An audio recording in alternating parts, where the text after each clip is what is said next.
கர்த்தர் நல்லவர். மீண்டும் ஒரு விசையாக உங்கள் யாவரையும் இயேசுவின் நாமத்தில் அன்போடு வாழ்த்துகிறேன். கர்த்தருடைய வார்த்தையை நம்ம மறுபடியும் வாசிக்க கேட்போம். யாத்திராகமத்தின் புஸ்தகம் 12ஆம் அதிகாரம் 13வது வசனம். நீங்கள் இருக்கும் வீடுகளில் அந்த இரத்தம் உங்களுக்காக அடையாளமாயிருக்கும். அந்த இரத்தத்தை நான் கண்டு உங்களை கடந்து போவேன். நான் எகிப்து தேசத்தை அழிக்கும் போது அழிக்கும் வாதை உங்களுக்குள் வராதிருக்கும். அல்லேலூயா.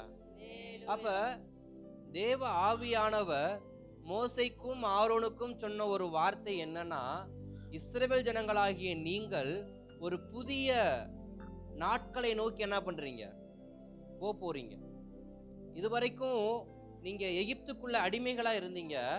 இப்ப நீங்க எப்படிப்பட்ட பாதைக்கு நேரா போறீங்கன்னா, வாக்குத்தத்த வாழ்க்கைக்கு நேராக என்ன பண்ண போறீங்க? போறீங்க. இப்ப வாக்குத்தத்த வாழ்க்கைக்குள்ள போற நீங்க எப்படிப்பட்டவங்களா உள்ள போகணுமா? சுத்திகரிக்கப்பட்டவங்களா என்ன பண்ணணும்? போகணும்.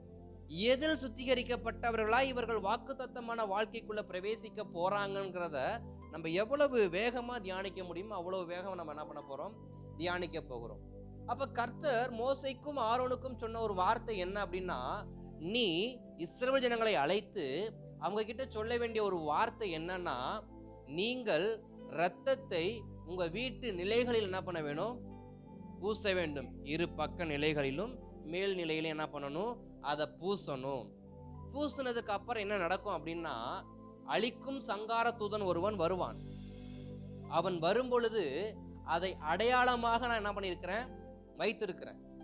அப்ப அது எதற்காக கர்த்தர் வச்சார்? அடையாளமா வச்சு அதை சங்கார தூதன் பார்க்கும் பொழுது அழிக்கும் வாதை உனக்குள் வராதபடிக்கு அதை என்ன பண்ணும்?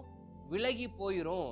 அதனால இதை இஸ்ரவேல் ஜனங்களை செய்ய சொல்லு அப்படின்னு சொல்லி மோசைக்கும் ஆரோனுக்கும் கர்த்தர் பிரமாணமாக கட்டளையாக கொடுத்து சொல்லப்பட்ட வார்த்தையை தான் நம்ம இப்ப வாசிச்சோம். இப்ப தேவன் இவர்களை எப்படிப்பட்ட ஒரு சுத்திகரிப்புக்கு நேராக கொண்டு போய் வாக்குத்தத்த வாழ்க்கைக்குள்ள நடத்த போறார் அப்படின்னு நம்ம கொஞ்சம் தியானிக்க போகிறோம். இன்னைக்கு நம்ம தியானிக்க போகிற வார்த்தை எப்படிப்பட்டனா, வாசனை மாற வேண்டும். வாசனை மாற வேண்டும். என்னுடைய நறுமணம், என்னுடைய வாசனை இருக்கு பாத்தீங்களா? ஒவ்வொருவருக்கும் ஒரு வாசனை இருக்கும். ஒவ்வொருவருக்கும் ஒவ்வொரு வாசனை இருக்கும். குழந்தையா இருக்கிறப்ப அந்த குழந்தைக்குன்னு ஒரு குழந்தை வாசனை இருக்கு. சிறு பிள்ளையா இருக்கிறப்ப அந்த சிறு பிள்ளைக்குன்ற ஒரு பச்சை அந்த வாசனை இருக்கு. பெரிய வாலிபனுக்கு ஒரு வாசனை, ஆண்கள் பெண்கள்னு வரும் பொழுது அந்த பருவ வயதுல ஒரு வாசனை, முதிர் வயதுல ஒரு வாசனை. அப்ப ஒவ்வொரு வீட்டுக்கும் ஒரு வாசனை இருக்கு, ஒவ்வொரு நபருக்கு ஒரு வாசனை இருக்கு. பூக்களுக்கு எப்படி ஒவ்வொரு பூக்களுக்கும் வாசனை மாறுகிறதோ, ஒவ்வொரு மனிதனுக்கும் வாசனை மாறும், ஒவ்வொரு வீட்டுக்கும் வாசனை மாறும். இப்ப நம்ம வாசனை மாற வேண்டும் என்ற அந்த வார்த்தையில நம்ம அதிகமா நம்ம தியானிக்க போகிறோம். இப்ப இஸ்ரவேல் ஜனங்கள் 430 வருஷமா எதுக்குள்ள இருக்கிறாங்க? எகிப்து தேசத்துக்குள் அடிமைகளா இருக்கிறாங்க. இப்ப இவங்களுக்குள் என்ன வாசனை இருக்கு? அடிமை என்கிற வாசனை. இவங்களுக்குள்ள வேற என்ன வாசனை இருக்கு அப்படின்னா, எகிப்தினுடைய சகல வாசனைகளும் இப்ப யாருக்குள்ளதான் இருக்கு? இஸ்ரவேலுக்குள்ளதான் இருக்கு. ஒரு நல்ல குளித்து முடிச்சிட்டு, ஒருத்தவங்க நல்லா குளிச்சுட்டு நல்ல வாசனை திரவியங்கள் பர்ஃப்யூம்லாம் அடிச்சுட்டு அவங்கள கொண்டு போய் ஒரு ஆட்டு பண்ணைக்குள்ள, அதாவது ஆட்டு தொழுவத்துக்குள்ள கொண்டு போய் ஒரு வாரம் அடைச்சு வச்சு அவனை மறுபடியும் எடுத்து முகர்ந்து பார்த்தா எப்படி இருக்கும்? முதல்ல அவனை உள்ள தூக்கி போட்ட இருந்த அந்த நற்கந்தமான வாசனை வருமா, இல்ல ஆட்டு வாசனை வருமா? ஆட்டோட வாசனை தானே வரும். அப்ப ஒரு வாரத்துக்கு ஆட்டு வாசனை மூக்க பிடிக்கிற அளவுக்கு ஒருத்தன் வந்து வெளியே வரும் அப்படின்னா, 430 வருஷமா இவங்க எதுக்குள்ளதான் இருக்கிறாங்க? அடிமைத்தன வாழ்க்கைக்குள்ள. அவங்களுடைய மனநிலை எப்படிப்பட்ட மனநிலை அமைச்சுன்னா, அடிமை, நான் அடிமை, நான் அடிமை, நான் அடிமை, நான் அடிமை. நான் ஒரு வேலைக்காரன், நான் ஒரு வேலைக்காரன், நான் ஒரு வேலைக்காரன், நான் ஒரு எகிப்தியன், நான் ஒரு எகிப்தியன்.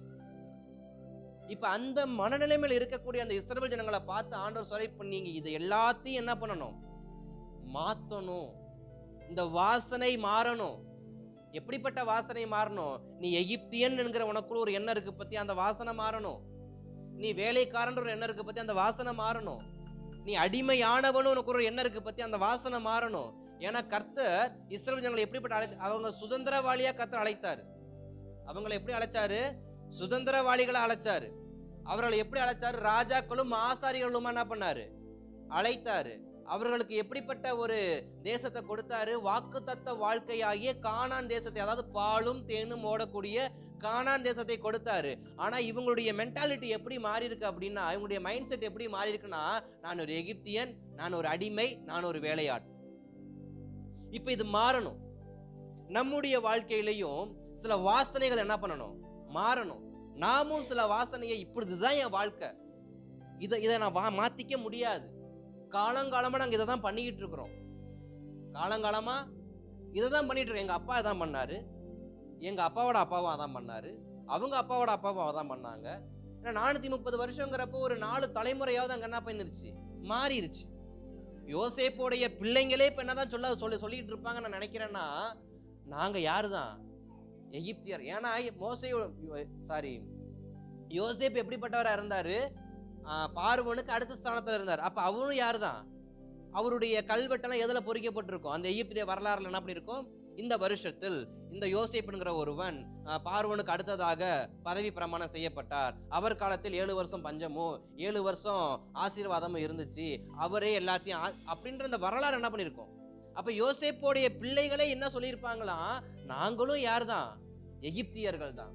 இப்ப எல்லோருடைய வாழ்க்கையும் ஒரு விதமான இக்கட்டுக்குள்ள சிக்கிக்கிட்டு, எங்க வாழ்க்கையே இப்படித்தான் பாஸ்டர், எங்க வாழ்க்கைய மாத்துறதுக்கு யாருமே இல்ல, எங்க வாழ்க்கையை மாத்துறதுக்கு யாருமே இல்ல, எங்களை மாத்தவும் முடியாது, நாங்க மாறவும் மாட்டோம் அப்படிங்கிறதான அந்த ஒரு மனப்பக்குவத்திலேயே இஸ்ரவேல் ஜனங்கள் இருப்பதை தேவன் கண்டு அவர்களுக்குள் ஒரு வாசனை மாற்றும்படியான ஒரு காரியத்தை செய்யறாரு.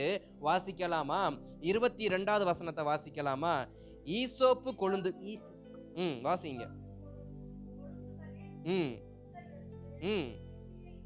கிண்ணியில் இருக்கும் இரத்தத்தில் தேய்த்து அதில் இருக்கும் அந்த இரத்தத்தை வாசல் நிலைக்கால்களில் மேல் சட்டத்திலும் வாசலின் நிலைக்கால்கள் 2லும் தெளிக்கவும், விடியல் காலம் வரைக்கும் உங்களில் ஒருவனும் வீட்டு வாசலை விட்டு புறப்பட வேண்டாம். ஈசோப்பு என்பது ஒரு வாசனை அளிக்கக்கூடியதான ஒரு செடி. அதுல இருந்து ஒரு விதமான வாசனை வரும். ஏன்னா ஈசோப்பு பொதுவாகவே சுத்திகரிப்பதற்காகவே பயன்படுத்தக்கூடிய ஒரு பொருள். சில தைலம் தயாரிக்கும் பொழுது, சோப் தயாரிக்கும் பொழுது, துணி சோப்பு, இப்படி எது தயாரிக்கிறதா இருந்தாலும் ஒரு சுத்திகரிப்பின் முறைக்கு ஈசோப் என்ன பண்ணுவாங்க? அதுல வைப்பாங்க. இப்ப மோசே ஆரோன் இஸ்ரவேல் ஜனங்களை பார்த்து சொல்றப்ப, நீ ஈசோப்பின் கொழுந்தின் கொத்தை எடுத்து, எதுல கொத்து எடுக்க சொல்றாங்க? கொழுந்துகளின் கொத்தை எடுத்து. ஏன்னா கொழுந்துதான் எப்படி இருக்கும்? வாசனையா இருக்கும். ஏன்னா ஒரு வேப்ப மரமோ ஒரு எந்த மரமா இருந்தாலும் அதனுடைய காய்ந்து போன இலையிலையோ அல்லது பழுத்த இலையிலையோ அல்லது முதிர்ந்த இலையிலையோ வாசனை இருக்காது. வாசனை எதுல தான் இருக்கும்? கொழுந்துல தான் இருக்கும். நம்ம வீட்டுக்கு ரசம் வைக்கிற மல்லியவே எதை தான் போடுவோம்? அடித்தண்டை போடுவோமா, கொழுந்த போடுவோமா? மேல இருக்கிறதான் பிச்சு போடுவேன், அதான் வாசமா இருக்கும். அதான் தேவன் ஆரோனுக்கு சொல்றப்ப சொல்றாரு, நீ ஈசோப்பின் கொழுந்தின் கொத்தை எடுத்து, அந்த கொத்துல இப்ப நீ எதை மிக்ஸ் பண்ண போற? ஆட்டின் ரத்தத்தை மிக்ஸ் பண்ண போற. அதன் ரத்தத்தை மிக்ஸ் பண்ணும் போது அந்த ரத்தத்தின் வாசனை மாறி அதுல ஈசோப்பின் வாசனை என்ன பண்ணும்? வர ஆரம்பிக்கும். அதனை எடுத்து உன் நிலக்கால்களை போட்டனாக்க அந்த வாசனையை நான் என்ன பண்ணுவேன்? அறிந்து கொள்ளுவேன். இப்ப தேவன் எதை அடையாளமா வைக்கிறாரு? வாசனையை அடையாளமாய் வைக்கிறார். ரத்தத்தை அடையாளமாய் வைத்தது உண்மைதான். ஆனா அந்த ரத்தத்துல இன்னொன்னு மறைஞ்சிருக்கு, அதுக்கு பேர் தான் வாசனை. என் ரத்தத்தில் பாவ வாசனை வருதா, பரிசுத்தமான வாசனை வருதா? என் ரத்தத்தில் பாவம் செய்கிற அந்த இரக்கமற்ற வாசனை வருதா, பரிசுத்தமான வாசனை வருதா என்பதை தேவன் முகர்ந்து பார்க்கிறவரா இருக்கிறார். அதனாலதான் என் ஜெபங்கள் தூபம் போல் உம்முடைய சமூகத்தில் வரும் பொழுது அதை நீர் முகர்ந்து கொள்ளுமையா நம்ம சொல்றோம். அப்ப என் ஜெபம் எப்படிப்பட்ட ஜெபமா இருக்குமா, என் ரத்தம் எப்படிப்பட்ட ரத்தமா இருக்கோ அந்த ரத்தத்தின் வாசனையை பொறுத்தே என் ஜெபத்தின் வாசனை என்ன பண்ணுமா, மாறும். இப்ப ஈசோப்பின் கொழுந்தை வைத்து அந்த ரத்தத்தை நம்ம தெளிக்கும் பொழுது அந்த வாசனை மாறுது. இப்ப தேவன் வாசனையை பார்த்து சொல்றாரு, அழிக்கும் அழிவு இந்த வாசலுக்கு என்ன பண்ணாது, வராது. இன்னொரு வார்த்தையும் சேர்த்து சொல்றாரு, நீ உள்ள போயிட்டனாக்க இந்த அந்த கதவை என்ன பண்ணக்கூடாது, திறந்தா வாசனை என்ன பண்ணிரும், மாறிரும், மறுபடியும் கலந்துரும், மறுபடியும் என்ன ஆயிரும், மிக்சிங் ஆயிரும், மறுபடியும் எகிப்தோட என்ன பண்ணிருவ, கலந்துருவ. நீ நீ வந்து என்ன பண்ண, கலப்பக்கூடாதுன்னு சொல்லியே நீ வாசலை பூட்டிக்கிட்டு வீட்டுக்குள்ளே என்ன பண்ணு, இரு. ஏன்னா அந்த வாசனைக்குள்ள நீ மறைஞ்சு இருக்கிற வரைக்கும் தான் உனக்கு பாதுகாப்பு.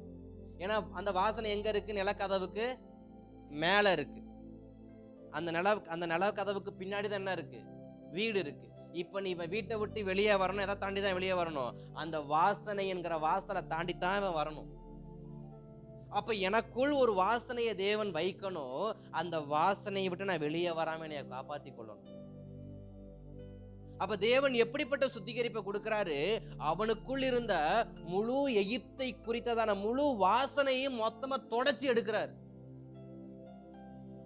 எகிப்தினுடைய மொத்த வாசனை என்ன பண்றாரு, மொத்தமா துடைக்கிறார். அந்த அந்த எகிப்தியன்ங்கிற அந்த வார்த்தையின் வாசனை கூட என்ன பண்ணிடக்கூடாது, இஸ்ரவேல் மேல வந்துடக்கூடாதுன்னு சொல்லி மொத்தமா துடைக்கிறார். தொடச்சிட்டு இப்ப ஜனங்களை பார்த்து சொல்றாரு, இப்ப என்ன பண்ணு, விடியற் கால வரைக்கும் வெளியே வராத, விடிஞ்சதுக்கு அப்புறம் என்ன பண்ணு, வெளியில வா. அப்படின்னா இருள் நேரத்துல நீ என்ன பண்ணாத, வெளியில சுத்தாத. நீ இருளோடு ஐக்கியப்படக்கூடாது. நீ எதுலதான் ஐக்கியப்பட்டிருக்கணும், வெளிச்சத்தோடு ஐக்கியப்பட்டிருக்கணும். நம்முடைய வாழ்க்கை எதுல ஐக்கியப்பட்டிருக்கணும், இருளோடு அல்ல, வெளிச்சத்தில் என் வாழ்க்கை ஐக்கியப்பட்டிருக்கணும். நான் இருளுக்குள் வாழ்ந்து இருளுக்குள் ஐக்கியப்பட்டு இருளின் மனிதனாய் வாழ்வதை விட நான் வெளிச்சத்தில் பங்குள்ளவனாய் இருக்கணும். அதான் தேவன், நீ வெளிச்சத்துக்கு பங்குள்ளவனா இருக்கணும். எகிப்து என்பது இருளின் அடையாளமா இருக்கு, இஸ்ரவேல் என்பது வெளிச்சத்தின் அடையாளமா இருக்கு. அதனால நீ எப்படிப்பட்டவனா இருக்கணும், வெளிச்சத்தை விரும்பக்கூடியவனா இருக்கணும். அப்ப நீ எப்படி தேவன் அடையாளப்படுத்துறாரு, என்னை எப்படி தேவன் சுத்திகரிக்கிறாரா, முதலாவது என் வாசனை அவர் மாற்றுகிறார். முதலாவது என் வாசனை அவர் என்ன பண்றாரு, என் வாசனை என்ன வாசனை, எகிப்தின் வாசனை, அடிமைத்தன வாசனை, வேலைக்காரன் என்கிற வாசனை. அடுத்து என் வாசனை எப்படிப்பட்ட வாசனையா இருக்கு, இருளை விரும்பக்கூடிய வாசனையா இருக்கு. என் வாசனை எப்படிப்பட்ட வாசனையா இருக்கு, நான் எந்த வாசனையை விரும்பக்கூடியவனா இருக்கிறேன், இருளின் வாசனையை விரும்பக்கூடியவனா இருக்கிறேன். ஏன்னா பகல் முழுக்க வேலை, அப்ப இரவு உள்ள எப்படி இருக்கும், சந்தோஷமா இருக்கலாம். பகல் ஃபுல்லா கஷ்டப்படுறோம், இரவுல என்ன பண்ணுவோம், சந்தோஷமா இருப்போம். அப்ப இருளை சுவாசிக்கிற அந்த வாசனை என் வாழ்க்கையில என்ன பண்ணணும், மாறணும். அப்ப தேவன் இது எல்லாத்தையும் மாத்திட்டு தான் இஸ்ரவேல் ஜனங்களை எங்க அழைச்சு கொண்டு போனாரு, வாக்கு தத்தமான வாழ்க்கைக்குள் அழைத்து கொண்டு போனாரு. இன்றைக்கு நான் 2026ல அந்த வாக்கு தத்தமான வாழ்க்கைக்குள்ள நான் போகணும் அப்படின்னா அதுக்கு முன்னாடியே வாசனை மாறி இருக்கணும். அந்த பழைய வாசனை, அந்த கப்பான வாசனையோட என்ன பண்ணக்கூடாது, போக கூடாது. எனக்குள்ள ஒரு புதிய நற்கந்தம் என்ன பண்ணணும், வெளிப்பட ஆரம்பிக்கணும். எனக்குள் ஈசோப்பு எனக்கு சுத்திகரிக்கப்பட்ட அந்த வாசனை வெளியில வரணும். தேவன் அதை கண்டுபிடிப்பாரு. சுத்திகரிக்கப்பட்ட தேவன் நிச்சயம் கண்டுபிடிச்சிருவாரு. என் வாழ்க்கை எப்படிப்பட்ட வாழ்க்கையா இருக்கணும், சுத்திகரிக்கப்பட்ட வாசனை நிறைந்த வாழ்க்கை என்ன பண்ணணும், இருக்கணும். அதை நான் என்ன பண்ண, விசுவாசிக்கணுமா. எபிரேயர் 11ஆம் அதிகாரம் 28 அப்படிதான் சொல்லுகிறது, விசுவாசிக்கணும். அவங்க விசுவாசிச்சாங்க, ரத்தத்தை நிலைக்கால்கள் என்ன பண்ணாங்க, பூசுனாங்கன்னு சொல்லப்பட்டிருக்கு. அப்ப என் வாழ்க்கை எப்படிப்பட்டதா இருக்கணும், வாசனையை ஏற்றுக்கொள்ளத்தக்கதாக வாசனையை விசுவாசிக்கிறவனா இருக்கணும். என் வாசனையை கர்த்தர் மாற்றி விட்டார், நான் விசுவாசிக்கணும். அதான் 1 யோவான் 1:7 சொல்லும், ரத்தம் சகல பாவங்களையும் போக்கும். இயேசு கிறிஸ்துவின் ரத்தம் சகல பாவம் நீக்கி நம்மை சுத்திகரிக்கிறது அங்க இருக்கும். அப்ப ரத்தம் என்ன உண்டாக்குது, சுத்திகரிப்பை உண்டாக்குது. இயேசு கிறிஸ்துவின் ரத்தம் எதை உண்டாக்குறது, பாவத்தின் வாசனை நம்மிடத்திலிருந்து துடைத்து போடுது. அப்ப பிதா குமாரன் பரிசுத்தாவின் நாமத்தினால மூழ்கி ஞானஸ்நானம் எடுக்க என்ன காரணம்? என் தோற்றம், என் வாசனை, என் அழுக்கு முற்றிலுமாய் மாறி நான் கிளீனா இருக்கணும். நான் எப்படி இருக்கணும்? கிளீனா இருக்கணும். அதனாலதான் தண்ணிக்குள்ள முக்குறப்ப ஊழியக்காரங்க கேட்பாங்க, இதுக்கப்புறம் நீ இயேசுவுக்காக வாழ்வனுக்கு என்ன பண்ணு? சாட்சி கொடு. அப்ப எனக்கு வாக்குத்தத்தமான வாழ்க்கை வேணும் அப்படின்னா, நான் இதுவரைக்கும் எகிப்துக்காக வாழ்ந்துட்டேன். நான் எகிப்துக்காக செங்கல் அறுத்தேன். நான் எகிப்துக்காக போயிட்டு வயல்வெளிகளுக்கு போய் வைக்கோல் கட்டுகளை கொண்டு வந்தேன். இனி நான் எகிப்துக்காக வாழ மாட்டேன். இனி எகிப்தின் வாசனை எனக்கு வேண்டாம். எகிப்தின் வாழ்க்கை எனக்கு வேண்டாம். எகிப்தின் வேலை எனக்கு வேண்டாம். எனக்கு என்ன இருந்தா போதும்? என் தேவனுடைய வாக்குத்தத்தமான வாழ்க்கை இருந்தா போதும். அந்த வாக்குத்தத்தமான வாழ்க்கைக்குள்ள என் வேலை மாறினாலும் பரவாயில்ல, என் வாழ்க்கை மாறினாலும் பரவாயில்ல, என்னுடைய இருப்பிடம் மாறினாலும் பரவாயில்ல, என் வாசனம் மாறினாலும் பரவாயில்ல, எனக்கு வாக்குத்தத்தமான வாழ்க்கை வேணும்னு சொன்னா நிச்சயமாய் கர்த்தர் என் வாசனையை மாற்றி என்னை நடத்தி கொண்டு போக அவர் எப்படிப்பட்டவரா இருக்கிறார்? போதுமானவரா இருக்கிறார், உண்மை உள்ளவரா இருக்கிறார். அப்ப நான் என்ன பண்ணணும்? விட்டு கொடுக்கணும். என்னிடத்துல ஒரு வார்த்தை வருதுன்னா அந்த வார்த்தைக்கு என்னை விட்டு கொடுத்துடணும். சரிங்க ஆண்டவரே, உங்க ரத்தம் சகல பாவனை நீக்கும், என்னை விட்டு கொடுக்கிறேன். இன்றைக்கு தேவ சமூகத்தில் நம்ம வந்திருக்கிறோம். எதற்காக வந்திருக்கிறோம்? என் வாசனையை மாற்றுங்கப்பா. எனக்குள்ள இருக்கிற அந்த பழைய வாசனை வேண்டாம். எனக்குள்ள அந்த பாவம் நிறைஞ்ச வாசனை என்ன பண்ண வேண்டாம். என் வாசனையை மாத்துங்க. இளையகுமாரன் பன்றிகள் இடத்துல இருந்து வேகமா ஓடி வரப்ப அவனுடைய வாசனை எப்படிப்பட்ட வாசனையா இருந்துச்சு? பன்றியின் வாசனையா இருந்துச்சு. அவன் தகப்பன் ஆனால் அவனை கட்டி அணைத்து விட்டு அதுக்கப்புறம் சொன்ன வார்த்தை என்ன? இவனுக்கு புதிய வஸ்திரம் கொடுங்க, இவனுக்கு பாதரட்சியை கூட. என்ன அர்த்தம்? இவனை முதல்ல கொண்டு போய் என்ன பண்ணுங்க? குளிக்க வைங்க. வஸ்திரத்தை மாத்தினா புது வஸ்திரத்தை கொண்டு போய் பழைய இடத்துல யாராவது போடுவாங்களா? குளிச்சுட்டு தான் புது வஸ்திரத்தை மாத்தணும். அப்ப அந்த தகப்பன் சொல்றாரு, இவனை முதல்ல கொண்டு போய் என்ன பண்ணுங்க? ஒரு 4-5 வாட்டி குளிக்க வச்சுட்டு அப்புறமா வஸ்திரத்தை என்ன பண்ணுங்க? போடுங்க. அப்ப நம்ம எந்த இடத்திலிருந்து வந்தாலும் முதலாவது தகப்பன் விரும்புகிறது இவன் வாசனை மாற வேண்டும். இவன் நாட்டு தொழுவத்திலிருந்து வந்தானா, இவன் பன்றிகளுடைய தொழுவத்திலிருந்து வந்தானா, அது அவருக்கு முக்கியம் இல்ல. இனி இவன் இங்க வாழ போலாம். எங்க வாழ போறான்? தகப்பன் வீட்டில். இனி இவன் தகப்பன் வீட்டில் வாழ போறபடியினால் இவன் வாசனை மாறினவனாதான் வாழணும். இல்லனா இந்த பிள்ளை என்ன பண்ணிருவான்? மற்றவர்களுடைய வாசனையை பூரா கெடுத்துருவான். அதான் ஒரு செத்தை பரிமள தைலத்தை கெடுக்குதுன்னு சொல்றோம்ல, வேதம் சொல்லுது இல்ல. அப்ப ஒருத்தன் சுத்திகரிக்கப்படாம வாசனை மாறாம அவன் அந்த வீட்டுக்குள் இருப்பான் என்றால் அந்த ஒருத்தன் போதும் மொத்த பேருடைய வாசனை என்ன பண்ணிருவான்? எடுத்துருவான். ஒரு தோட்டம், ஒரு மல்லிகை தோட்டத்துக்குள்ள ஒரு அசிங்கம் இருக்குன்னா அந்த மல்லிகை தோட்டத்தின் நறுமணத்தை விட அந்த அசிங்கத்தோட நறுமணம் என்ன பண்ணும்? வீசும். அதனாலதான் தேவன் வாக்குத்தத்த வாழ்க்கைக்குள் போகும் பொழுது இவன் வாசனையை மாற்ற வேண்டும் என்று விரும்புகிறார். அதனாலதான் முத்திரை மோதிரத்தை கொடுக்கறதுக்கு முன்னாடி இளையகுமாரனுக்கு தன் தகப்பன் சொன்ன வார்த்தை, இவனுக்கு வஸ்திரத்தை மாட்டுங்க, இவன் வாசனையை முதல்ல என்ன பண்ணுங்க? மாத்திட்டு இவனுக்கு அப்புறமா வஸ்திரத்தை போட்டு இவனை என் வீட்டுல என்ன பண்ணுங்க? தங்க வைங்க. தகப்பன் வீட்டுல நான் தங்கணும் அப்படின்னா, நான் உலகத்துல போய் எல்லாத்தையும் அழிச்சிட்டேன். என்கிட்ட ஒன்றுமே இல்லை. என்கிட்ட ஒரு பைசா கூட இல்லை. எல்லாத்தையும் இழந்துட்டேன். காரணம் என் பாவம். நான் எல்லாத்தையும் இழந்து போக காரணம் எது? என்னுடைய பாவம். அதனாலதான் தகப்பன் சொல்றார், அந்த பாவங்கிற வாசனை உன்னை விட்டு வெளியில போ. அந்த வாசனையோட அவன் மறுபடியும் இங்க இருந்தானாக்க இன்னும் 1 வருஷமோ 2 வருஷமோ இல்ல 6 மாசமோ மறுபடியும் பங்கு கேட்டு பஞ்சாயத்து பண்ணுவான். இல்ல எனக்கு தெரியாமலே எல்லாத்தையும் எடுத்துட்டு போனா பண்ணிருப்பான். அதனாலதான் தகப்பன் சொல்றாரு, இவன் வாசனை முழுவதும் மாறியதுன்னா எனக்கு வஸ்திரத்தை என்ன பண்ணுங்க? வாக்குத்தத்த வாழ்க்கைக்குள்ள நான் போகணும். 2026ங்கிற புது வருஷத்துக்குள்ள புதிய வாக்குத்துக்குள்ள நான் போகணும். எப்படிப்பட்டவனா போக போறேன்? பழைய அழுக்கு வாசனையோட போக போறேன்னா, இல்ல தேவன் விரும்புகிற சுகந்த வாசனையா போக போறேன்?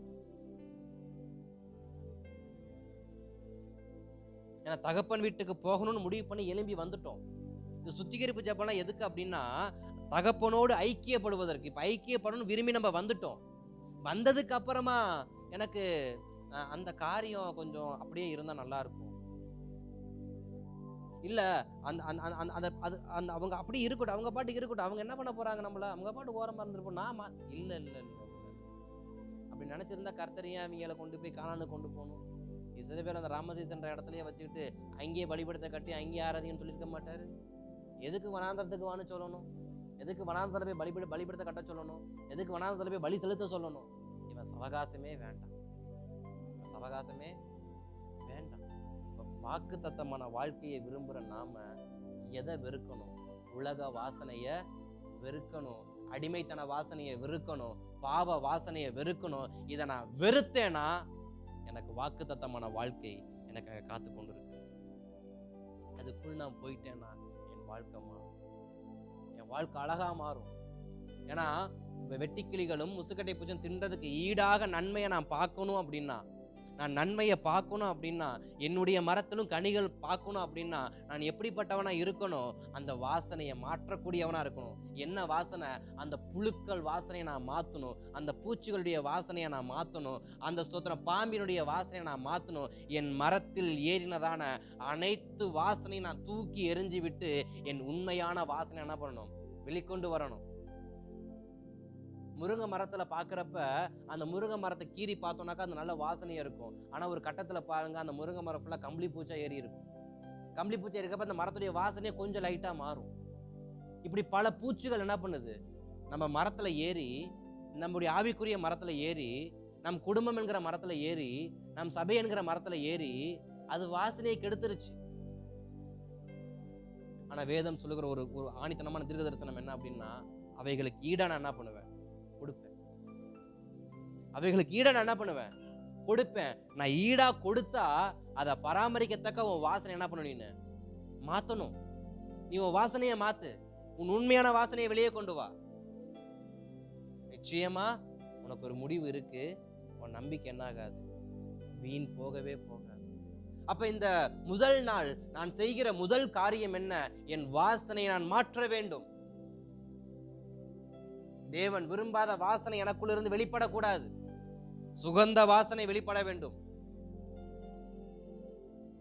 தேவன் விரும்பாத வாசனை எனக்குள்ள இருந்து என்ன பண்ணக்கூடாது? ஒரு நாளும் வெளிப்பற்ற கூடாது. ஆண்டவரே, இனி நான் இதுவரைக்கும் தேவன் விரும்பாத வாசனை நான் கொடுக்கிறவனா இருந்தேன். இனிமேல் தேவன் விரும்புகிற வாசனையை மட்டும் நான் கொடுக்கிறவனா இருக்கணும்பா. என்னை விட்டு கொடுக்கிறேன். இந்த முதல் நாள் கூட்டங்களை விட்டு கொடுக்கிறோம். எங்க வாசனையை கர்த்தர் மாற்று. அப்ப ரத்தம் எதற்கு? அது முதலாவது அடையாளம். அது முதலாவது அடையாளம். அது என்ன அடையாளம் அப்படின்னா, ஸ்தோத்திரம், அந்த வீட்டை விட்டு. வெளிப்படுத்தல் புஸ்தகம் 7ஆம் அதிகாரம் 3வது வசனத்துல ஸ்தோத்திரம், அங்க தூதர்கள் உலகத்தை அழிக்கும்படியாக கிழக்கிலிருந்து ஒருவனும், மேற்கிலிருந்து ஒருவனும், தெற்கிலிருந்து ஒருவனும், வடக்கிலிருந்து ஒருவனும் எழும்பி வரும் பொழுது ஒரு தூதன் சொல்லுவாரு, இந்த உலகத்துல இருக்கிற எல்லோரும் என்ன பண்ணக்கூடாது? கொன்றக்கூடாது. சில பேர் மேல தேவன் முத்திரை போட சொல்லியிருக்காரு. சிலர் பேர் மேல தேவன் முத்திரை போட சொல்லியிருக்காரு. அந்த முத்திரை போடுகிற வேலை முடிந்ததுக்கு அப்புறமா தான் நீ அழிவு என்ன பண்ணணும்? உண்டாக்கணும். அது வரைக்கும் நீ பொறுத்துருன்னு சொல்லி 1,44,000 பேர் என்ன பண்ணாங்களாம்? வைத்தாங்களாம். கோத்திரத்துக்கு 12,000 பேர் 12,000 பேர் 12,000 பேருன்னு 12 கோத்திரத்துக்கும் 12,000 பேர் அவங்க என்ன பண்ணாங்க? முத்திரை போட்டதுக்கு அப்புறமா இப்ப அழிவு வரட்டும். இங்க பழைய ஏற்பாட்டு காலத்திலையும் எகிப்துல ஆண்டவர் சொன்னது, நீ குறியிட்ட காண்பி, உனக்கு அழிவு வராது. புதிய ஏற்பாட்டுல வெளிப்படுத்தல சொல்றாங்க, குறியிட்ட காண்பி, உனக்கு அழிவு வராது. அப்ப இந்த குறியீடை நான் பெற்றுக்கொள்ள என்ன செய்யணும்? இந்த அடையாளத்தை நான் பெற்றுக்கொள்ள என்ன செய்யணும்? அங்கு 1,44,000 பேருக்கு மட்டுமே குறியீடு போடப்பட்டிருக்கு, அடையாளம் போடப்பட்டிருக்கு. இந்த முழு எகிப்து தேசத்துல இஸ்ரவேல் குடும்பங்களுக்கு மட்டும்தான் அடையாளம் போடப்பட்டிருக்கு. அடையாளம் போட்டிருக்கிற குடும்பத்துக்கு தான் சங்கார தூதன் வரமாட்டான். அடையாளம் போடப்படலனா சங்கார தூதன் வருவான். அதன் அடையாளத்தில் கலந்திருக்கிற முதல் காரியம் தான் வாசனையை குறித்து நம்ம பார்த்தோம். இரண்டாவது அடையாளம். அடையாளத்தை நான் எப்படி பெற்றுக்கொள்வது? முதலாவது என் வாசனையை நான் மாற்றணும். இரண்டாவது, நான் அடையாளத்தை காண்பிக்கணும். அந்த அடையாளம் எது? எனக்கு ஒரு அடையாளத்தை ஆண்டவர் போட்டிருக்கிறாரு. அந்த அடையாளத்தை நான் என்ன பண்ணணும்? காண்பிக்கணும். 2 விதமான அடையாளம் இருக்கு. ஒன்று தேவனால் போட சொன்ன அடையாளம். வெளிப்படுத்தல வாசிச்சோம் 7:3. அதே வெளிப்படுத்தல்ல 13ஆம் அதிகாரத்துல 16 முதல் 18 வசனம் வரைக்கும் அங்க ஒரு அடையாளம் இருக்கும். அது யாருன்னா பிசாசின் அடையாளம். அது யாருடைய அடையாளமா இருக்கு? பிசாசின் அடையாளமா இருக்கு. அப்ப 2 விதமான அடையாளம் இந்த உலகத்தில் இருக்கிறது. ஒன்று தேவனால் போடப்படுகிற அடையாளம், இன்னொன்று பிசாசால் போடப்படுகிற அடையாளம். அந்த வலு சர்ப்பம், அந்த சர்ப்பம் தன்னை தொழுது கொள்ளாதவர்கள் மேல ஸ்தோத்திரம் அது என்ன பண்ணுது? தன் அழிவை கொண்டு வருது. அப்ப தன்னை தொழுது கொள்ளுகிறவங்களுக்கு ஒரு அடையாளத்தை போட்டு, தொழுது கொள்ளாதவனுக்கு அடையாளத்தை கொடுக்காம அப்படி ஒரு கொலை நடக்குது அங்க. வெளிப்படுத்தல் 7ஆம் அதிகாரம் 3வது வசனத்துல தேவனால் தெரிந்து கொள்ளப்பட்டவன் மேல் முத்திரை போடப்படுகிறது. அப்ப 2 விதமான முத்திரை இருக்கு. நான் தேவனுடைய முத்திரையை பெற்றுக்கொள்ளணும்னா நான் என்ன செய்யணும்? உலகத்துடைய முத்திரையை பெற்றுக்கொள்றதுக்கு தேவையில்ல. உலகத்தோடு ஐக்கியப்பட்டா போதும், உலகமே நமக்கு ஒரு முத்திரை குத்திரும். ஆனா தேவ முத்திரை பெற்றுக்கொள்வது தான் கொஞ்சம் சிரமமான விஷயம். நான் தேவனுடைய முத்திரையை எப்படி பெற்றுக்கொள்வது? தேவனுடைய அடையாளம் என் வாழ்க்கையில் வருவதற்கு நான் என்ன செய்யணும் அப்படின்னா, எசேக்கியேல் தீர்க்கதரிசன புஸ்தகத்துல 9ஆம் அதிகாரத்துல 4வது வசனத்தை மட்டும் வாசிங்க. எசேக்கியேல் தீர்க்கதரிசனம் 9ஆம் அதிகாரம் அதின் 4வது வசனத்தை ஒருவர் வாசிக்கலாம். கர்த்தர் அவனை நோக்கி நீ எருசலேம் நகரம் எங்கும் உருவப் போய் அதற்குள்ளே செய்யப்படுகிற சகல அருவருப்புகளின் நிமித்தமும் பெருமூச்சு விடுவிருமான மனுஷரின் நெற்றிகளில் அடையாளம் போடு என்றார். பின்பு அவர்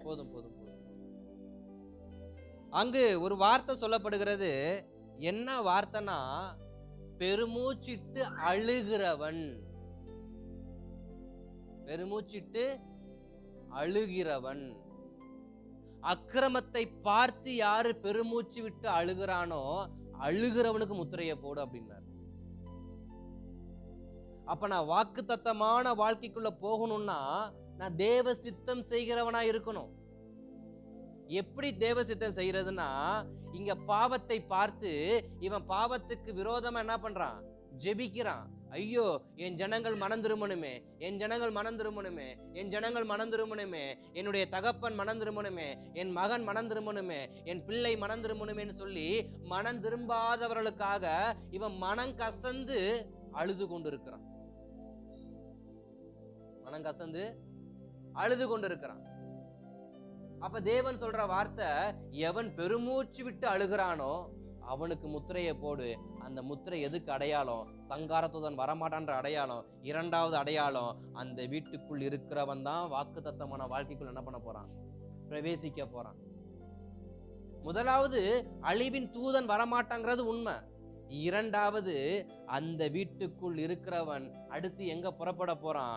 வாக்குத்தத்த வாழ்க்கைக்கு நேராக புறப்பட போறான். என் வாழ்க்கை மாறணும்னா, என் வாழ்க்கை வாக்குத்தத்தம் உள்ள வாழ்க்கையா மாறணும்னா, என் வாழ்க்கையில சமாதானம் உண்டாகணும்னா, என் வாழ்க்கையில நிம்மதி உண்டாகணும் அப்படின்னா, என் வாழ்க்கையில பாவமற்ற வாழ்க்கை உண்டாகணும்னா நான் பெருமூச்சு விட்டு அழக்கூடியவனா இருக்கணும். வெறுமன ரட்சிக்கப்பட்டதுனாலேயோ அல்லது வெறுமன ஞானஸ்நானம் எடுத்ததுனாலேயோ என்னுடையதான வாக்குத்தத்தம் வாழ்க்கைக்கு நேரம் என் வாழ்க்கை போகுமான்னு கேட்ட கிடையாது. பெருமூச்சு விட்டு அழுகிறான் பாருங்க. அப்ப நான் வச்சுதான் கர்த்தர் அற்புதம் செய்யும். இங்க எசேக்கியேல்ட்ட சொல்றாரு, எசேக்கியேல் 9:3, எவன் பெருமூச்சு விட்டு அழுகிறானோ அவன் மேல ஒரு குறியீடு போடு. அவன் மேல குறியீட போடு. அதே போல தேவ சமூகத்தில் கண்ணீரோடு அழுத நெகேமியாவை நமக்கு நல்லா தெரியும். நெகேமியாவின் புஸ்தகத்தை பார்க்கிறப்ப நெகேமியா அழுகிறாரு. இல்ல, எதுக்கடா அழுகிற? தேசம் பாழாய் கிடக்குது, தேசம் பாழாய் கிடக்குது. தேவனுடையதான ஆலயங்கள் தீக்கரையாக்கப்பட்டிருக்கிறது. ஸ்தோத்திரம். அந்த மதில்கள் எல்லாம் சுட்டெரிக்கப்பட்டிருக்கிறது. என் தேசம், என் இஸ்ரவேல் தேசம் இப்படிப்பட்ட சுட்டெரிக்கப்பட்ட சுடுகாடை போல இருக்குன்னு சொல்லி அழுகுறான் அழுகுறான் அழுகுறான் அழுகுறான் அழுதுகிட்டே இருக்கிறான். அங்க அழுதுகிட்டு இருக்கிறான். இங்கிட்டு எஸ்தர் ராஜாத்தியும் மொர்தெகாயும் சேர்ந்து அழுகுறாங்க. என் தேசம் அழிக்கப்படுது, என் தேசத்தின் மக்கள் அழிக்கப்படுறாங்க அழிக்கப்படுறாங்க அழிக்கப்படுறாங்கன்னு எஸ்தரும் மொர்தெகாயும் உட்கார்ந்து என்ன பண்றாங்க? உபவாசம் போட்டு அழுகுறாங்க. எரேமியா தீர்க்கதரிசி அந்த தீர்க்கதரிசி சொல்றாரு, எரேமியா புலம்பல் எழுதின தீர்க்கதரிசி சொல்றாரு, என் தேசத்தின் ஜனங்கள் இப்படி போய் அடிமையாகி போறான்னு அவரு உட்காந்து அழுகிறார். அழுதுக்கு ஒரு புலம்பல் புஸ்தகத்தை எழுதி வச்சிருக்கிறாரு. அழுது ஒரு புலம்பல் புஸ்தகத்தை எழுதுற அளவுக்கு அழுது இருக்கிறாரு. எதுக்கு அழுகிறாரு? எதுக்கு பெருமூச்சு விட்டு அழுகிறாங்க? தேசம் ரட்சிக்கப்படணும். நான் அழுதுருக்கேன், என்னைக்காவது என் தேசம் ரட்சிக்கப்படணும் அழுதுருக்கேனா? தானியேல் காலையும் மதியானமும் சாயங்காலமும் 3 வேளையும் ஜெபிக்கிறாரு. என்ன சொல்லி ஜெபிக்கிறாரு? தேசம் ரட்சிக்கப்படணும் ஆண்டவரே.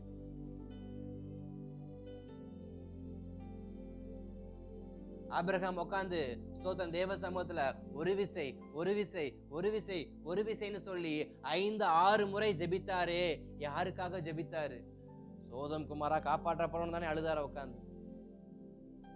சோதம் குமாரால லோத்து இருக்கிறது உண்மைதான். லோத்து நிமித்தமா அந்த பட்டணம் காக்கப்படுமேன்னு தானே கேட்டாரு. 5 நீதிமான் நிமித்தம் அந்த பட்டணத்தை அழிக்காம இருப்பீங்களான்னு தானே கேட்டாரு. இல்ல லோத்தை மட்டும் காப்பாத்தினான்னு கேட்டாரா? நீதிமானுக்காக பட்டணத்தை விட்டுருங்கன்னு தானே கேட்டாரு. அப்ப ஸ்தோத்திரம், லோத்து இருக்கிறது ஒரு பக்கம், ஆனா அந்த பட்டணத்துல இருக்க ஜனங்கள் செத்துடக்கூடாதுன்னு சொல்லி இங்க ஆபிரகாம் உட்கார்ந்து ஒவ்வொரு முறை மாறி ஜெபித்துக்கிட்டே இருக்கிறார். முதல் முறை ஜெபித்தாரு, 2வது முறை ஜெபித்தாரு, 3வது முறை ஜெபித்தாரு. இன்னும் ஒரு விசை கோபம் வராமல் இருக்கணும்னு மறுபடியும் ஜெபம் பண்ணார். அப்ப என் ஜெபம் எப்படிப்பட்டதா இருக்கு? என் பெருமூச்சின் அழுகை எதற்காக இருக்கு? தேசத்தின் விடுதலைக்காகவா? தேசத்தின் விடுதலைக்காக என் பெருமூச்சின் அழுகை இருக்கும் என்றால் என் மேல் ஒரு குறியீடு போடப்படும், எனக்கு ஒரு சுதந்திரம் கொடுக்கப்படும், எனக்கு ஒரு வாசனை கொடுக்கப்படும், எனக்கு வாக்குத்தத்தமான வாழ்க்கைக்கு நேராக என் வாழ்க்கை போவதற்கு அது ஒரு பாதையாக மாறும். நெகேமியாவை கொண்டுதான் கர்த்தர் அந்த காரியத்தை செய்ய வச்சார். எஸ்தரையும் மொர்தெகாயையும் கொண்டுதான் அந்த வாழ்க்கையை செய்ய வச்சார். அப்ப யார் பெருமூச்சோடு அழுகிறாங்களோ அழுகிறவனை வைத்து கர்த்தர் எல்லா இடங்களையும் மாற்றக்கூடியவராய் இருக்கிறார். இப்படி அழுது ஜெபிக்கிறவங்களுக்கு ஒரு வாக்கு தத்தத்தை ஆண்டவர் கொடுக்கிறார். என்ன வாக்கு தத்தம் அப்படின்னா, சங்கீதம் 91:7 பாக்குறப்ப, வலது பக்கம் இடது பக்கம் விழுந்தாலும் உன்னை மட்டும் அணுகாது, உன் பக்கத்தில் 1000 பேரும் உன் வலது பக்கத்தில் 10,000 பேரும் விழுந்தாலும் உன்னை ஒன்றும் செய்யாதற்கு, என்னை எதுவும் செய்யாமல் இருப்பதற்கு என் வாசனை முதலாவது மாற வேண்டும். 2வது என்னுடைய அடையாளம் எனக்கு உண்டாகணும். என் வலப்பக்கத்தில் 1000 பேரும் என் இடது பக்கத்தில் 10,000 பேரும் விழுகிறாங்க. அங்க சோதர் ராம்சேஸ்ங்கிற ஊர்ல அங்க இருக்கிற எகிப்து ஜனங்கள் அனைவரும் விழுகிறாங்க. ராம்சேஸ் ஊருக்கு வலது பக்கத்துல இருக்கவன் செத்து விழுகிறான், இடது பக்கத்துல இருக்கவன் செத்து விழுகிறான், முன் பக்கத்துல இருக்க செத்து விழுகிறான், எல்லாமே செத்து விழுகிறாங்க. ஆனா குடும்பத்துல மட்டும் ஒரு உயிர் சேதம் ஏற்படல. என் குடும்பத்துல சில உயிர் சேதங்கள் ஏற்படாமல் இருப்பதற்கு என் குடும்பத்தின் வாசனை மாறணும், என் குடும்பத்தின் அடையாளம் மாறணும். இது இரண்டும் மாறினா ஒரு குடும்பத்துக்கு நிச்சயமா கர்த்தர் அழிவில் இருந்து அந்த குடும்பத்துக்கு விடுதலையை கொடுப்பார். அழிக்கும்படி விழுகிற எத்தனை கூட்டம் வந்து விழுந்தாலும் அவர்களை மேற்கொள்ள விடாதபடிக்கு கர்த்தர் என்ன பண்ணுவார்? காப்பாற்றுவார். அதற்கு என் வாசனை மாறணும், என் குடும்பத்தின் அடையாளம் மாறணும். இதுவரைக்கும் என் குடும்பத்துக்கு என்ன அடையாளம் இருக்குன்னு எனக்கு தெரியாது. இதுவரைக்கும் அந்த ஸ்தோத்திரம் இஸ்ரவேல் ஜனங்களுக்கு என்ன அடையாளம் கொடுத்தாங்கன்றது கவலை இல்லை. இப்ப அவங்க என்ன அடையாளம் வச்சிருக்காங்கன்னா விஷயம். ஏன்னா வேதம் சொல்லுகிறது, அவர்கள் பெருமூச்சின் சத்தத்தை நான் ஆளோட்டிகள் நிமித்தம் கேட்டேன். இஸ்ரவேல் ஜனங்களுடைய பெருமூச்சு ஆண்டு எங்க கேட்டார்? நீங்க கேட்டக்கூடாது இல்ல, அங்க கேட்டார். பெருமூச்சின் சத்தத்தை கேட்டபடியினால் ஆரோனையும் மோசையும் கர்த்தர் அனுப்புனார். அங்க நெகேமியாவின் பெருமூச்சின் சத்தத்தை கேட்டபடியினால் அங்க ராஜாக்களை எழுப்பினார். எஸ்தரின் மொர்தெகாயினுடைய பெருமூச்சு சத்தத்தை கேட்டபடியினால் ஆகாஸ்வேரை எழுப்பினார். எரேமியா பெருமூச்சு சத்தத்தை கேட்டபடியினால் அங்க பார்வோன் ராஜு அங்க இருக்க நேபுகாத்நேச்சர் வந்து அவருக்கு உதவி செய்யும்படியாக வந்தார். அழுகிற பிள்ளைக்கு பால் உண்டு என்பது போல தேவ சமூகத்துல பெருமூச்சின் சத்தத்தோடு அழுகிற அனைவருக்கும் வாக்கு தத்த வாழ்க்கைக்கு நேராக வாசலானது என்ன பண்ணுகிறது? திறக்கப்படுவதும் உண்மை. அப்ப இந்த முதல் நாள் என் வாசனை மாற வேண்டும், என் வாசனை மாற வேண்டும், எனக்கு அடையாளம் உண்டாகணும், எனக்கு அடையாளம் உண்டாகணும் தேவ சமூகத்தில். அப்ப இஸ்ரவேல் ஜனங்களுக்கு தேவன் கொடுத்ததுல முதல் காரியம் என்ன? அவரு ஈசோப்பின் கொழுந்தை கொண்டு வாசனையை ஏற்படுத்த சொல்றாரு. இரண்டாவது ரத்தத்தை கொண்டு அடையாளத்தை ஏற்படுத்த சொல்றாரு. மூன்றாவது ஒரு காரியம் இருக்கும். அதே யாத்ராமத்தின் புஸ்தகத்துல நம்ம பார்க்கிறப்ப அந்த 12ஆம் அதிகாரத்துல அங்கு மாம்சத்தை புசிப்பதற்கான ஒரு விதிமுறையை சொல்லுவார். மாம்சத்தை புசிப்பதற்கான ஒரு விதிமுறையை சொல்லுவார். என்ன விதிமுறை அப்படின்னா, நீ மாம்சத்தை எப்படி சாப்பிடணுமா? தண்ணீர்ல வேக வச்சு என்ன பண்ணக்கூடாது? சாப்பிடக்கூடாது. அதை முழுவதுமாய் சுட்டெரித்து என்ன பண்ணணுமா? சாப்பிடணுமா? அங்கு இது எல்லாத்தையும் சுத்திகரிப்பெல்லாம் சொல்லி முடிச்சுட்டு அடுத்து மாம்சம் புசிக்கிறதுக்கும் சொல்லுவார். எப்படி சொல்லுவாரு? சுட்டெரித்து சாப்பிட வேண்டும். எப்படி சாப்பிடணும்? சுட்டெரித்து சாப்பிட வேண்டும். நீங்க அடிக்கிற அந்த ஆட்டை, அதன் மாம்சத்தை வேக வைத்து அல்ல, அதனுடைய முன்னந்தொடை பகுதியை மட்டும் அல்ல, முழுவதையும் சுட்டு எரித்து சாப்பிட வேண்டும். நாம் பொதுவாகவே மாம்சத்தை எப்படிதான் சாப்பிடுவோம்? வேக வச்சு தண்ணீர் ஊத்தி வேக வச்சு சாப்பிடுவோம். ஆனா இங்க வேதத்துல தேவன் ஒரு வார்த்தை எழுதி வைக்கிற இஸ்ரவேல் ஜனங்களுக்கு, நீ தண்ணி ஊத்தி வேக வச்சு என்ன பண்ணக்கூடாது? மாம்சத்தை சாப்பிடக்கூடாது. எதனால இருக்கும்? எதனால சொல்லியிருப்பாரு? ஒரு ஏதாவது யோசனை வருமா? நம்மளும் தண்ணி ஊத்தி இன்ன வரைக்கும் வேக வச்சுக்கிட்டு இருக்கிறோம். ஏன் தண்ணி ஊத்தாம சுட்டு எரிச்சு சாப்பிட சொன்னாரு? ஏதாவது ஐடியா சொல்லுங்க. என்ன சொல்ல வந்தீங்க?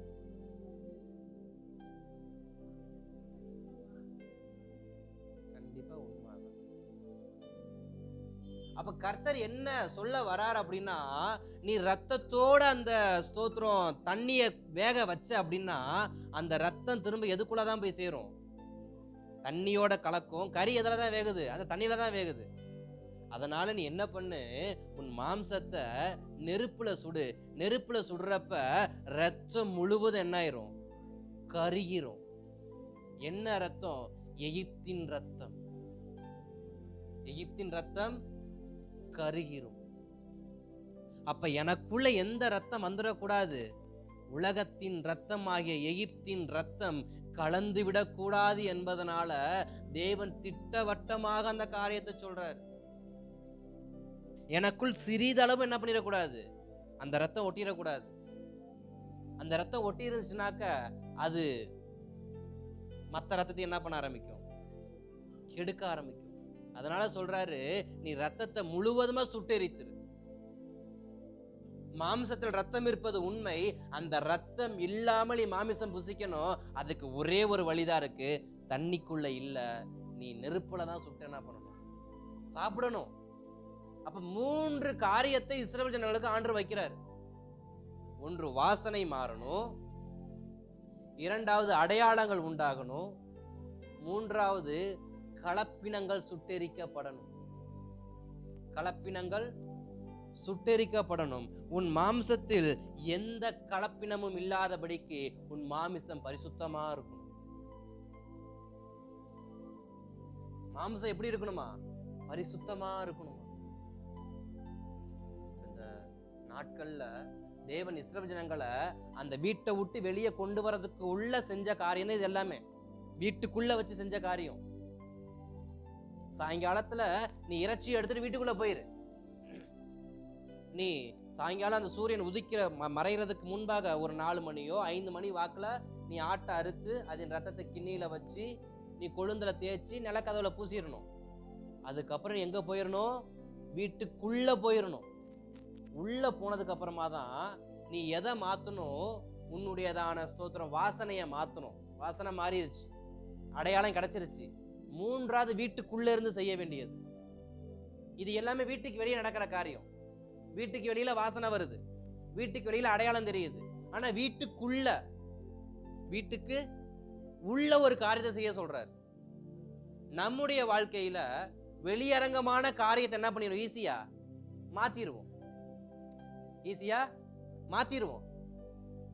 சகோதரிகளை பார்த்து, சிஸ்டர்ஸ் இந்த மாதிரி முடியை நீங்க என்ன பண்ண விரிச்சு போட்டு சபைக்கு என்ன பண்ணக்கூடாது, முடிகளை பின்னுவது நல்லதுன்னு சொல்லி முடிகளை பின்னி தான் போடணும்னு சொன்னாக்க மாத்திருவாங்க. உடனே என்ன பண்ணிடுவாங்க, மாத்திருவாங்க.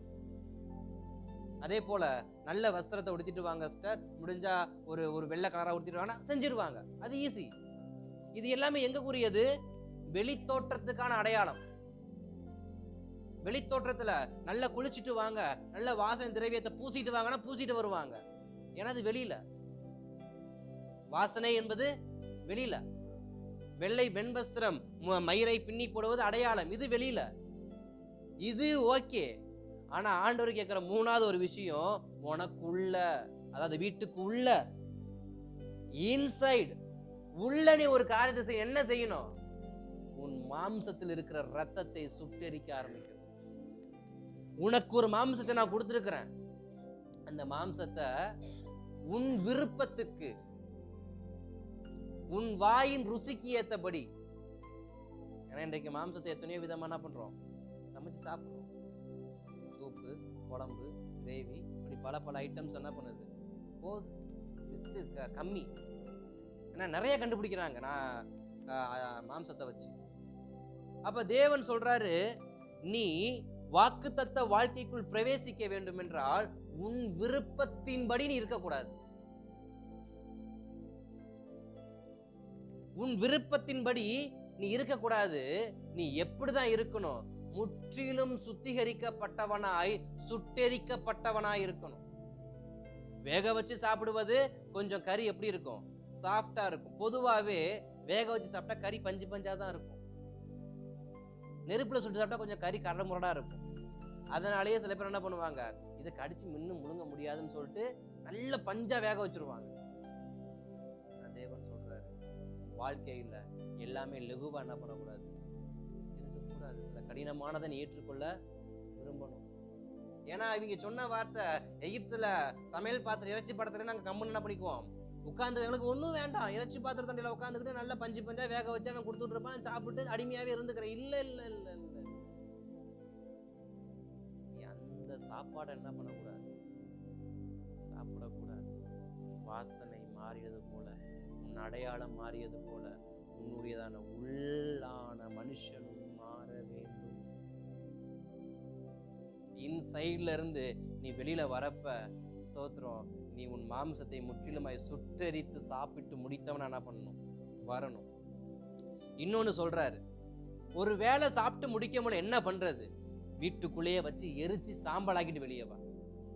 அது அந்த வசனம் இருக்கு, வசனம் தான் சொல்லு. அதே வசனத்தை பின்பகுதியில் பார்த்தோம்னாக்க, நீ சாப்பிட்டு முடிக்கும் என்ன பண்றது, எல்லாத்தையும் எரிச்சு முடிச்சுட்டு வெளியில வா. கறி வெட்டும் போதே ஆட்டினுடைய தானே எடையை பார்த்தே ஆட்டை வீட்டை சேர்த்துக்க சொல்றாங்க. ஒரு வீட்டுக்கு ஒரு ஆடு, 3 வீட்டுக்கு ஒரு ஆடுன்னு சொல்லி எடையை பொறுத்து, ஆளுடைய எண்ணிக்கையை பொறுத்து நீ வாங்கிக்கின்றாங்க.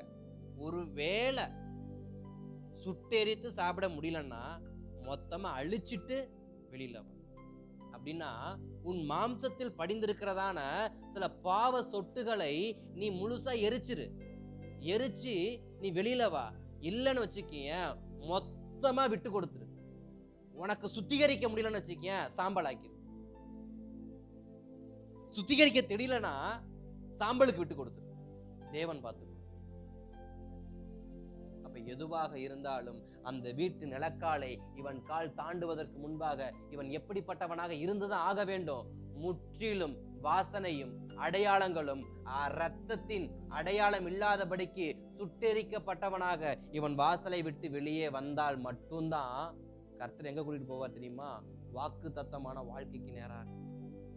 என் வாழ்க்கை 2026 வாக்குத்தத்தமான வாழ்க்கைக்குள்ள, அழகான பாலும் தேனும் ஓடுகிற அந்த வாழ்க்கைக்குள் நான் போகணும்னா என் பாளையத்துக்குள் அசுசி ஒன்றும் காணப்படாதபடிக்கு என் பாளையம் முழுவதும் சுத்தமா இருக்க வேண்டும். உபாகமம் 23:14. என் பாளையம் முழுவதும் சுத்தமா இருக்கும். வாசிக்க வேணாம், குறிச்சு வச்சுக்க. அவர் உன்னிடத்தில் அசுசியானதை காணப்படாதபடிக்கு உன் பாளையம் முழுவதும் எப்படி இருக்கணும்? சுத்தமா இருக்கணும். இல்லைன்னா அவர் உன்னை விட்டு என்ன பண்ணிடுவாரு? போயிடுவார். என்னை விட்டு ஆண்டவர் போகக்கூடாது அப்படின்னா 430 வருஷம் கழிச்சு இப்பதான் தேவனுடைய திட்டம் என் வாழ்க்கையில நடக்க போகுது, நடந்துகிட்டு இருக்கு. அதை நான் கெடுத்துடக்கூடாது அப்படின்னா என் வாசனையை நான் மாத்தணும், என் அடையாளத்தை நான் மாத்தணும். எனக்குள் இருக்கிற அந்த ஸ்தோத்திரம் எல்லாவற்றையும் சுட்டு எரித்து முற்றிலும் பரிசுத்தமாய் என்ன பண்ணணும்? வெளியில வரணும். அப்பொழுது கர்த்தர் என்னை அலங்காரம் பண்ணி என்னை வெளியே கொண்டு போவார். எங்கே? வாக்குத்தத்த வாழ்க்கைக்கு நேராக. அல்லேலூயா. அப்ப என் வாழ்க்கை மாறணும்னா, வாக்குத்தத்தமா மாறணும்னா என் வாசனை மாறணும், என் அடையாளம் மாறணும், என் ரத்தத்தில் படிந்திருக்கிற சில சுபாவங்கள் என்ன பண்ணணும்? மாறணும். அப்ப முதல் நாள் எதை தியானிக்கிறோம்? வாசனை மாற வேண்டும். தேவ சமூகத்தில் ஒப்பு கொடுக்கலாமா? ஆவியானவரே, எங்களை விட்டு கொடுக்கிறோம், விட்டு கொடுக்கிறோம், விட்டு கொடுக்கிறோம், விட்டு கொடுக்கிறோம், விட்டு கொடுக்கிறோம். இஸ்ரவேல் ஜனங்கள் தங்கள் வாசனையை ஈசோப்பினால் மாற்றிக்கொண்டது போல, இஸ்ரவேல் ஜனங்கள் ஆட்டுக்குட்டியின் ரத்தத்தினால தங்களுக்கு ஒரு அடையாளங்களை ஏற்படுத்தி கொண்டது போல, இஸ்ரவேல் ஜனங்கள் நெருப்பினால் மாம்சத்தை சுட்டு எரித்தது போல, இன்றைக்கு அபிஷேகம் என்கிற அக்கினிக்கு எங்களை விட்டு கொடுக்கிறோம். அக்கினியால் எங்களை சுட்டெரித்து எங்களை பரிசுத்தமாக்குவீராக விட்டு கொடுக்கிறோம். ஆவியானவரே, எங்கள் வாசனை மாறும்படி எங்களை நீர் மாற்றி அமைக்கும்படியாக விரும்புகிறோம். ஆவியானவரே, எங்களுடையதான ஸ்தோத்திர அடையாளங்கள் மாறும்படி உம்முடைய ரத்தத்தினால் எங்களுக்கு ஒரு புதிய அடையாளம், உடன்படிக்கையின் அடையாளம் உண்டாகணும்னு சொல்லி தேவ சமூகத்தை நோக்கி, ஆவியானவரே, அன்றைக்கு ஆட்டுக்குட்டி என்றால் எனக்காய் ஸ்தோத்திரம் அடிக்கப்பட்ட ஆட்டுக்குட்டியை போல இயேசு கிறிஸ்து இருந்தீரே. உம்முடைய ரத்தத்தால் எனக்கு அடையாளம் உண்டாகட்டும், உம்முடைய வாசனை எனக்குள் உண்டாகட்டும். ஆண்டவரே, உம்முடைய கிருபையினால என் ரத்தத்தில், என்னுடைய மாம்சத்தில் இருக்கிறதான எல்லா சுபாவத்தையும், மாமிச சுபாவங்கள் சுட்டெரிக்கப்பட, மாமிச எண்ணங்கள் சுட்டெரிக்கப்பட எங்களை விட்டு கொடுக்கிறோம்ப்பா. ஓ நன்றி ஆவியானவரே. வாசனைகள் மாறட்டும். இந்த முதல் நாள்ல அனைவருடைய வாசனை மாறட்டும், அனைவருடைய வாசனை மாறட்டும். இனி அவர்களுக்குள் ஆண்டு எகிப்துங்கிற அடிமைத்தன வாசனை வரக்கூடாது, வேலைக்காரன்கிற வாசனை வரக்கூடாது. ஆண்டு நான் எகிப்துக்கு சொந்தக்காரன்கிற வாசனை வரக்கூடாது. நான் வாக்கு தத்த வாழ்க்கை வாழும்படியாக பிரித்தெடுக்கப்பட்டவன் என்கிறதான வாசனை மட்டுமே வரட்டும்பா. ஈசோப்பின் கொழுந்தை கொத்தா எடுத்து அதன் வாசனை வெளிப்பட்டது போல இன்றைக்கு தேவ வாசனை வெளிப்படட்டும், பரிசுத்தமான வாசனை வெளிப்படட்டும், பரிசுத்தமான வாசனை வெளிப்படட்டும். ஓ ரகடகரணமனா, பரிசுத்தமான வாசனை வெளிப்படட்டும், பரிசுத்தமான வாசனை வெளிப்படட்டும். யாவர் மேலும், யாவர் மேலும், யாவர் மேலும், யாவர் மேலும், யாவர் மேலும். ஆண்டவரே, ஒரு முத்திரையை போடுங்கப்பா. பெருமூச்சோடு அழுகிறவனுக்கு முத்திரையை போடுவேன்னு சொன்னீங்கல்ல, பெருமூச்சோடு அழுகிறவனுக்கு முத்திரையை போடுவேன்னு சொன்னீங்கல்ல. தேசத்துக்காக அழுகிறாங்களே, குடும்பத்துக்காக அழுகிறாங்களே, ரட்சிக்கப்படாதவர்கள் ரட்சிக்கப்பட வேண்டும் என்று அழுகிறாங்களே, முத்திரை விழட்டும் இயேசுவின் நாமத்துல. ஓ நெகேமியாவை போல, எஸ்தரை போல, மொர்தெகாயை போல, எரேமியா தீர்க்கதரிசியை போல, தானியேலை போல ஆண்டே அழுது கொண்டிருக்கிறாங்களே, தன் ஜபத்துல அழுது கொண்டிருக்கிறவர்கள் மேல ஒரு புதிய அடையாளங்கள் வெளிப்படட்டும். 2026 இவருடைய அடையாளங்கள் தேவன் மாற்றி அவர்களுக்கு வாக்கு தத்தமான வாழ்க்கையை நடத்துவீராக, வாக்கு தத்தமான வாழ்க்கையை நடத்துவீராக. ஆவியானவரே, வாசனை உண்டாகட்டும், அடையாளங்கள் உண்டாகட்டும். மூன்றாவதாக, அப்பா நாங்க வருகிறோம், எங்கள் மாமிச எண்ணங்கள் சுட்டெரிக்கப்பட விட்டு கொடுக்கிறோம், மாம்சம் சுட்டெரிக்கப்பட விட்டு கொடுக்கிறோம். மாம்சத்திலிருந்து ஒன்றும் வெளிப்படாதபடிக்கு, மாம்சத்திலிருந்து ஒன்றும் வெளிப்படாதபடிக்கு எங்களை சுட்டெரிக்க விட்டு கொடுக்கிறோம், சுட்டெரிக்க விட்டு கொடுக்கிறோம், சுட்டெரிக்க விட்டு கொடுக்கிறோம். நன்றி நன்றி நன்றி நன்றி நன்றி நன்றி நன்றி நன்றி நன்றி அப்பா. ஒரபாடா ஹந்தாரானாமானா ஷபாடா ஹத்ஹூரோ ரேகாமானா கந்தாராமானா சங்காரா ஹத்ஹூரோ ஹேகதாரானாமானா. வாசனை மாறட்டும், தேவன் விரும்பும் சுகந்த வாசனையா மாறட்டும். நன்றி. ஜெபிக்கலாமா? அன்பின் பரலோக பிதாவே, இயேசுவின் நாமத்துல ஜெபிக்கிறேன். வாசனைகள் மாறட்டும், வாசனைகள் மாறட்டும். அடையாளங்கள் உண்டாகட்டும், அடையாளங்கள் உண்டாகட்டும், மாம்சங்கள் சுட்டெரிக்கப்படட்டும். ஆண்டவரே, இதோ இந்த முதல் நாள் ஜெபத்துல தாகத்தோடு அமர்ந்து இந்த முதல் நாள் நாங்கள் சுத்திகரிக்கப்பட வேண்டும் என்று சொல்லி தேவ சமூகத்துக்கு வந்த யாவரையும் கருத்தில் ஒப்பு கொடுக்கிறேன். இன்றைக்கு முதல் நாள் வந்த இவர்கள் அந்த வாக்கு தத்தமான வாழ்க்கைக்கு போவதற்கு முதல் தகுதி உள்ளவர்களாய் தங்கள் வாசனையை மாற்றி, தங்கள் அடையாளங்களை மாற்றி, தங்கள் மாம்சங்களை சுட்டெரித்து தேவ சித்தத்துக்கு விட்டு கொடுத்து பெருமூச்சோடு போகிறபடியினால், எஸ் ஜீசஸ், பெருமூச்சின் சத்தத்தோடு இருக்கிறாங்கப்பா. கர்த்தர் கேட்டு வாக்குத்தத்த வாழ்க்கைக்கு நிறைய நடத்துவீராக, நடத்துவீராக, நடத்துவீர். அங்க இருக்கிற யாவருக்கும் ஒரு புதிய வாக்கு தத்தங்கள், ஒரு புதிய தரிசனங்கள், ஒரு புதிய ஆண்டவரே அமைப்புகள் உண்டாகட்டும்பா. இன்று கண்ட எகிப்தினை இனி நீ காண்பது இல்லை என்று கர்த்தர் வாக்குத்தத்தம் பண்ணியது போல இந்த எகிப்தின் சேனைகளை நான் செங்கடலுக்குள் வைத்து அழித்து இனி இவன் உன் வாழ்க்கைக்கு வராதபடிக்கு நான் செய்வேன் என்று சொன்னீங்கள, அது போல ஆண்டவரே சில மரங்கள் மேல ஏறி வாசனையை கெடுத்த பூச்சிகளை எல்லாம் விட்டு கொடுக்கிறேன்ப்பா. எஸ் ஜீசஸ், எல்லாம் மாறட்டும், எல்லாம் மாறட்டும். பூச்சிகளால் அழிக்கப்பட்ட எல்லாம் மாறட்டும். நன்மையான வருஷங்கள் வருகிற வருஷங்களா இருக்கட்டும். வருகிற வருஷங்கள் நன்மையான வருஷங்களா மாறட்டும்பா. எல்லாவற்றையும் மாற்றும். தேவ வெளிச்சம், தேவ வாசனை, தேவ அடையாளம் இனி உண்டாகட்டும். நமது கரத்தில் ஒப்பு கொடுக்கிறோம். S Jesus. ஆவியானவரே, இந்த முதல் நாள் இந்த ஜெபத்தை கர்த்தர் ஆசீர்வதித்து இப்பொழுது வரையும் தேவன் நடத்தி கொண்டு இருக்கிறீங்க. அதுக்காக நன்றி செலுத்துகிறேன். தொடர்ந்து மீதமுள்ள 6 நாட்களையும் கருத்தில் ஒப்பு கொடுக்கிறேன். கர்த்தர் நடத்துங்க. தொடர்ந்து தேவ பிள்ளைகள் தேவ சமூகத்தில் வந்து அமர்ந்து ஒவ்வொரு நாளுக்கான வார்த்தைகளை பெற்றுக்கொண்டு அதற்கான ஆசீர்வாதங்களை பெற்றுக்கொண்டு தொடர்ந்து புது வருட ஆசீர்வாதத்துக்கு நேராக முன்னேற, வாக்கு தத்த வாழ்க்கைக்கு நேராக முன்னேற கர்த்தர் உதவி செய்வீராக. கிருபை பாராட்டுங்கப்பா. இயேசுவின் நாமத்தில் நல்ல பிதாவே.